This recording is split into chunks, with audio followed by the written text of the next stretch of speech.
Hello, honorable members of the clan. So, guys, I don't know if this is something to take seriously or take it with a grain of salt because we've been promised many things before in the past by government. They will say, oh, we are coming to you guys. We are going to change lives. We are going to change communities. We are going to open space for you to be entrepreneurs and make money and invest in other business opportunities as young people and the people of South Africa. And then they put the age restriction. Oh, this program is for people between the ages of 18 to 35.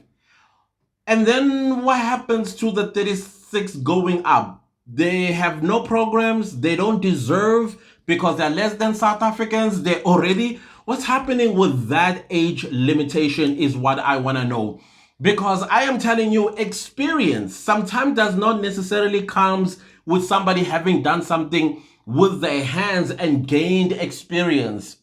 Sometimes experience comes from the fact that a person, let's talk about Gen X's, millennials. Those are the people that right now the age restriction kicks them out because they've gone beyond the 35 years, especially the Gen X's. And in most cases, the Gen X's are the ones that have entrepreneurial minds, entrepreneurial ideas. And these ideas just end up going to the grave with them because the government don't care about them because they're now gone beyond the threshold of 35 years. So that needs to go away. If government is serious about changing the lives of South Africans, it must not disregard a certain generation over another generation because we are now going to be creating a conducive South Africa that is going to thrive where everybody across the board are contributing to the success of South Africa. Let's start there. Now, there's this Deputy Minister of Small Businesses. I didn't even know there was such a department. I mean, we've had so many departments in our government. It keeps expanding and expanding and expanding to a point one doesn't know anymore what department is this about. I mean, is it part of trade and industry? Is it part of economic development? What is going on with these particular departments? And I feel like more than anything, South Africans need to be reintroduced to our government, its departments, and what their responsibilities are, than just coming on national television and speaking about programs that when you are all hyped up because of what the Deputy Minister of Small Businesses said, and I go there with me all hopeful and with great entrepreneurial ideas, and then I get told that no, you are too old for this. We need to be educated about that. And that age of the restriction or limits needs to go away. It's unconstitutional. That is unfair discrimination. That also goes with job opportunities, or that this job is for people between the ages of 19 to 35. What about the rest of the population? Especially the Gen X population are the ones that saw everything. We are the people that were promised a better life for all of us when apartheid ended in 1994. I'm a late, how do I would put it? I'm between Gen X, millennial. That's where I am. That is why sometimes I behave like a millennial. Sometimes I behave like a Gen X. If you're wondering are you talking about? These are generations that we are categorized by. People that are born between 1970 and 1980, they are called Gen X's. And people born 1981 to about 1991, they are called millennials. And people born from there, they are Gen Zs. And now I think we are alpha something, alpha generation. Somewhere we are there, 2010 to date. I think it's called alpha generation. I can't remember. But that's how we are categorized. Now, people that are being left out in the rain are people that were born between 1970 to 1980. Those are the people that don't qualify for government programs that could actually develop their lives. And these are the same people who also have ideas on how they can, number one, not only change the South Africa itself, but number two, they can change their own lives and the lives of their children. And some, they are even grandparents. They can even change the lives of their grandchildren, making sure that these generations behind them are able to have money for school, tuition fees, residence, transportation, food, and health. But they have been thrown in the rain because they are of age. They are outside of that bubble called 18 to 35. It needs to go away, government. That is what you need to also work on. Now, speaking of that, I heard this lady. I'm gonna at the end of this video, I'm gonna leave you the interview between the Deputy Minister of Small Businesses and Newsroom Africa. It's funny how I'm coming back to watching news channels these days. I think there's a shift there that I used to have concerns about, and I abandoned watching news channel. I think things are now starting to come back, and I'm listening to objective reporting, as well as, I don't know, maybe it's outside of political campaigning or political parties that I don't know. Maybe that's the reason.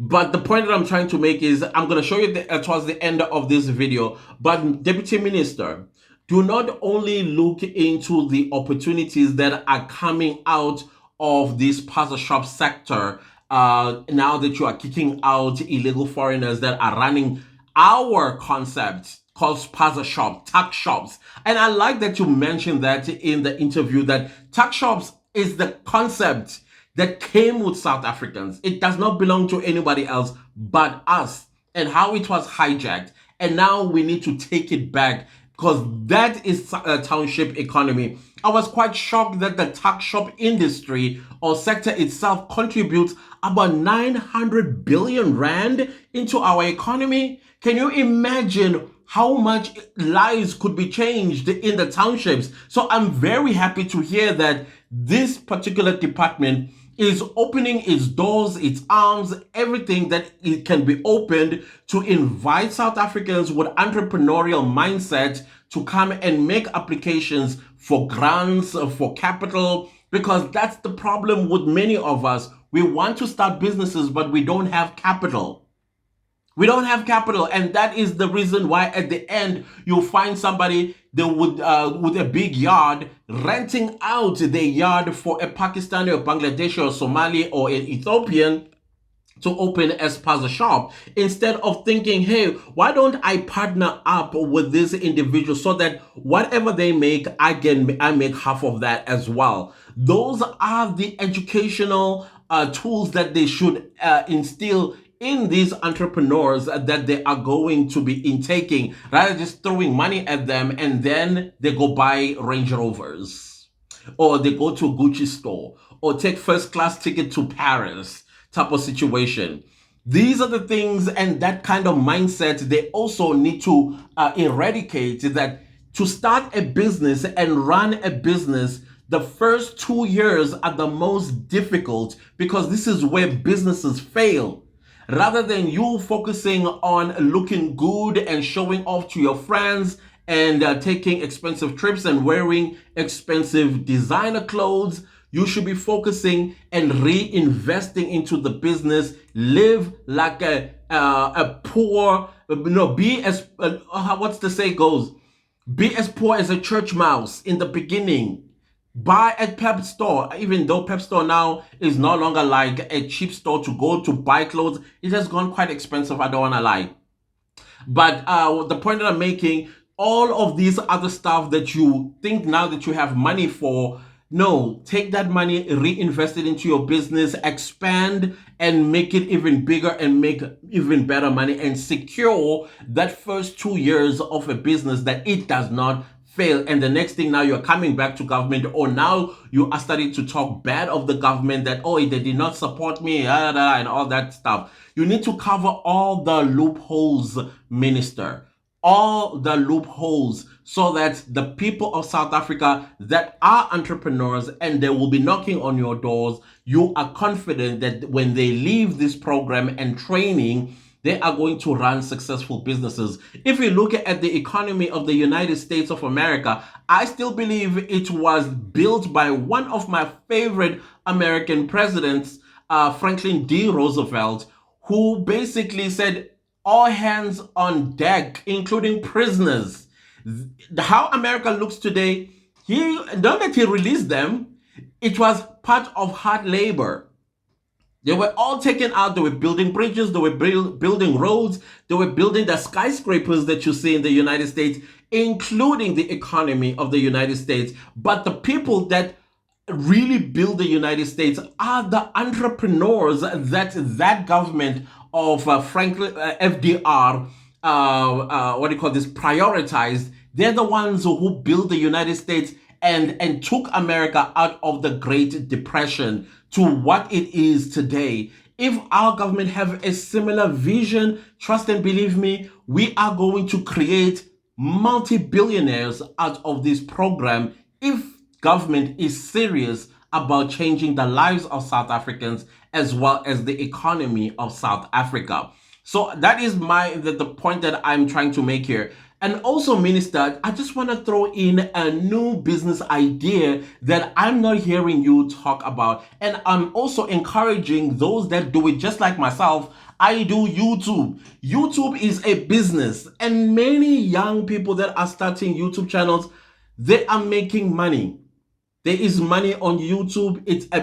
People have created multi-million-dollar businesses out of their YouTube channels, either through affiliate marketing or Google AdSense itself. I'm talking about the ads that you see and people get paid money for that. They save that money to start businesses. Even here in South Africa, there are YouTubers that own, hair companies or shampoo or skincare products from the monies that they've been earning from YouTube. Now, the problem is when a YouTuber starts their channel, they don't have many things. They don't have proper equipment. They're doing it from their old phone. Probably the phone even has bad audio, because audio is very important as a YouTuber. So these are the things that the minister needs to also look into and accept that digital content creation is now part of business and also entrepreneurship that they should also fund.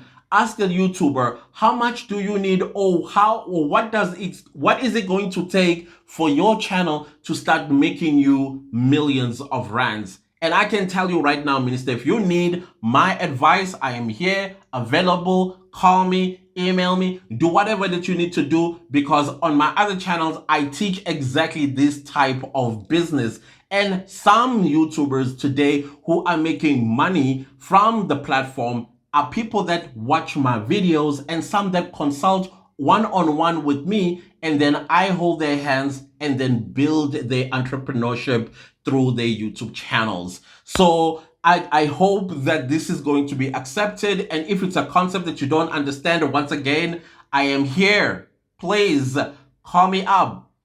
Call me up. I will give you that consultation and show you how YouTube has changed a lot of lives, because there are receipts upon receipts upon receipts. And some people have even quit their jobs, their 9-to-5 that don't pay them. And the money they are making on YouTube is more than what the employers used to pay them, their 9-to-5s. So that is another business concept that I would like to introduce to you, Minister. And this is not only excluded to YouTube, but also TikTok, Instagram, basically social media entrepreneurship, because it is a business that is changing or are changing people's lives. I don't know. Here's this interview. Do what you will with it. But I think I am happy with what I heard. But at the same time, I have questions about this age limit thing, because it is killing a lot of people in this country. Also in the job or the work, what do you call it again? The job market. That limitation as well, it is unfair discrimination and it's unconstitutional as far as I'm concerned. We start here in business this hour. The Department of Small Business Development is encouraging entrepreneurs to take full advantage of the Township and Rural Entrepreneurship Program, aimed at creating platforms that provide infrastructure and regulatory support. The program offers entrepreneurs a one-stop shop business support service, business incubation, business skills, training, and credit guarantee, amongst a list of other services. Now, to give us insights on the program, I'm joined by the department's Deputy Minister, Jane Sito. Tole. Thank you so much for making time for us this afternoon. Now, it's been a tough week for South Africans with the death of children suspected of being poisoned by food from spaza shops. Once again, highlighting a real need for intervention in the space. How does the Small Business Development Department respond to such issues? Good afternoon, Ntokozo, and good afternoon to the viewers at home. Firstly, let me pass our condolences to those that have lost their loved ones. It is indeed a tragedy. I will tell you what the Department of Small Business Development is doing to reclaim that space. We've got specific programs that are aligned to make South Africans reclaim the space of township economy in general, and we've also got in there a program that focuses on spaza shops, which we call it a spaza shop support program. Spaza shops is a South African concept, and in this case, as you move in this space, you realize that, and South Africans know, most of us as South Africans, we have rented out our infrastructure or our houses or our bedrooms to foreign nationals to operate businesses in those buildings. Now, that is the first thing that as South Africans, we need to stand up and say, if I've got an infrastructure that I can lend to someone and get a rental monthly, I shouldn't be content with that. I should actually be content with owning that building, plus what is going on in that building. So when we say this needs all of us, that's what we mean. Because most of the time, we're working in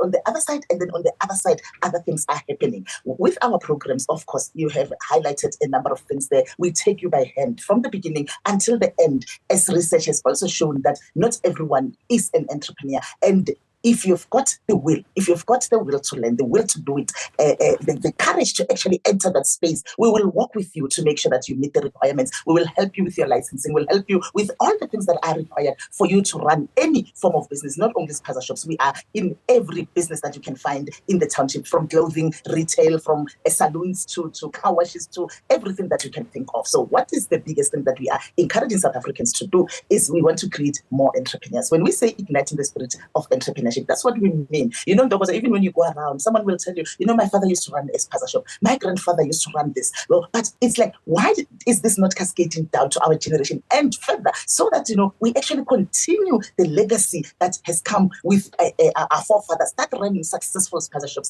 They ran successful businesses in the township. We don't all need to go into suburbs to actually be successful. And that is why the department has got a laser focus on township and rural development. It has also been proven by independent research that the informal sector, actually, or informal businesses, contributes almost 900 billion to our GDP. That is a significant amount. And it's also saying most of the jobs that are in our country should come from small businesses. So when we say we support you, we mean like we don't want you to remain a small business. We want to, you've spoken about incubation. When we incubate you, we want you to be successful. You start to employing others, and one day go commercial. We help them with access to markets. We've got businesses and cooperatives that we've funded that are already selling their products in places like India. That is what we mean when we say grow. It doesn't mean that you must stay there and be called a small business forever. However, entering, we are making it easy as well for people to become entrepreneurs. And we've already started with that process. As you have seen, the president has signed our Small Business Amendment Act, where we are now establishing the Office of the Ombuds, where small businesses can go when they've got grievances where they are not happy, because there's so much red tape that is also strangling small businesses. Municipalities don't pay them after they do work. Government departments don't pay them. And even private sector, all of these things are hampering their growth. And hence, the Office of the Ombuds is going to be focusing solely to assist small, medium, micro enterprises to have where they can go. Most of them can't even fight these legal battles. It's difficult for a small enterprise to take on a municipality, to take on a government department. Yes, and that is why we are making it easy for them. And also the fact that we are also establishing the one-stop agency. These are the things that are happening. It's not things that are going to happen. It's things that are happening in the 7th administration. Because people say, I've been approved by CEDA, which is an agency of the department, a small enterprise development agency. But then CIFA deny me finance. How is that possible? How is it that when we want to enter, we must go to CEDA, go to CIFA, go there and get, at the end of the day, as someone that is even struggling to enter, it's impossible for me to even start. Hence, we've now established what we call a one-stop shop, a SETFA, which is now one agency where you will get all the services that you need and the support that we need. We're focusing a lot on training and mentorship, because that is very, very important in terms of people being successful. We're not only helping them to enter and be entrepreneurs, they need to be sustainable. And that is the only way, by the way, that we are going to grow our economy and deal with the issue of unemployment. So I think as South Africans, we really need to stand up and say we are reclaiming the the space of township and rural economy back. It's ours. Let's not give it away. Let's stop renting those infrastructure that belongs to us to people that doesn't have a visa for establishing that business. As you can see, this space, particularly of foreign nationals, it requires a number of departments, which processes have already started. But as I'm focusing on the small business development, a lot of people come in, they don't get visas to say, I'm going to be doing a business. But once they get into South Africa, then they start to do other things. So that has been established, and those processes will run. However, our plea to South Africans is that let's reclaim that space. It's our South Africans. And if we don't do it, we are not going to make a dent in that space. Let me jump in there, Deputy Minister, because I've spoken to small business owners, the ones that you are speaking about, as well as property owners that would end up renting then, as you said, to, foreign entities coming in there. And while they do speak of all those programs that they are aware of, their argument is saying that it is terribly, terribly difficult for them to access any of those programs. So, even the property owners saying, we want to access those programs. We want to see South African entrepreneurs being the ones that we are, renting this property to. But it's just so difficult to get access to these programs and so on. So how much really will that one-stop shop then alleviate some of these issues that they're facing? Because some of those business owners that we talk to, they say it really seems that government and the Department of Small Business then just throws the ball back at them when it comes to having to resolve these issues. At the end of the day, the very same issues that you are raising, it is also what we are finding on the ground. I call myself an activist because I really believe in hearing it from the people that are affected. On Monday, I was in Soweto. Yesterday, we were in Tzaneen, in Linyenye. If you're not on the ground to give people information firsthand, in the 7th administration, we said one of the things that we're going to do, we're going to be a responsive government. That doesn't mean that. That means that we cannot be ministers and deputy ministers that are in offices and the people on the ground are struggling to access us. We are going to be accessible so that we can resolve those issues hands-on. If we are not out there, people are not getting the information. People don't know where these services are. People don't know where to go. And that is why the people, if those that have been following our social media platforms will tell you, they are seeing us more on the ground than they've never seen us before, because it is a focus, it is a priority for us that these people that are saying, we've got this problem, yes, the Office of the Ombuds is there, but it's not going to be, most probably some of the things doesn't even need to go there. They can be resolved before. And as you say, we've got a one-stop shop. But maybe some of the things doesn't need to go there. We can resolve them before they get there. And that is why we are availing, and when I say we're availing ourselves, I mean from our agencies to the minister, to myself, to everybody in the department. Our agencies are out there not educating people, but dispersing that information. Not everyone is on social media. If you go on our social media platforms now, like Facebook, you will see that now we are showcasing more of people that have been funded. Because people ask me as well, like, what are the kind of things that you fund? If I've got a car wash, if I'm sewing, like I'm sewing in my garage clothes, like I can bake, but I've never really professionalized it, So while we are showcasing this on our social media platforms, those that have access can see that, I can also apply. And because not everyone is on social media, we are reaching out to rural areas where we will be able to also reach those people. We also said we are going to leave no one behind. And if those people in rural areas can't access the information, they are often finding themselves not knowing where to go. Nothing is as frustrating as not knowing even which door to knock on. And that is why I always say, even when I do my presentations, I give my own number. Someone said to me, they've never had a minister or deputy minister that gives out her own number like that. And I respond to every query, particularly for that, because people do want to do something, but they don't know where to go. They don't know which door to knock on. They don't know who to talk to. I've been responding. They can tell me, I've been responding to those queries myself. My phone, I'm accessible to an extent that some people think, I don't know how you manage this, but it's doable. Let's just get out there. And also, every time I speak to someone and give them the information and do this, I always say, don't keep it to yourself as well. Spread it. Like even when we talk to people on the ground, as we were in Tzaneen yesterday in Linyenye, we visited a very young boy who has done, he's actually now bigger than his pasta shop. And again, he was one of those people that was renting his property to a foreign national. Now he has turned it into a retail store. And also along those lines, as we talk about food poisoning, with the department, we also have places where you source your stock. So we don't just, as now these days, people are even manufacturing their own food in their own garages. So that is why we help you with the health inspections. We make sure that you meet the requirements. We make sure that, everything that we do is in line with South African laws, and particularly the laws of running such a business. So we don't just leave you. Yes. And as South Africans, really, as I say, our plea is that let's stand up and reclaim that space of township and rural economy, because it's out. Other than that, guys, please do not leave this video without liking, sharing, commenting, and subscribing. And because in this family, seemingly, we are going to start adding some few things. The Senzo Mewa trial will come to an end at some point, and we need to have something that we need to talk about. And these are the type of topics that I would like to introduce to you. If you want to hear more on business and entrepreneurship, let me know. Let me know, guys, because at the end of the day, there are a lot of people that are unemployed sitting at home, twiddling their thumbs and have no idea, and yet they have all these great ideas. And I'll see you next time with a new video. Goodbye.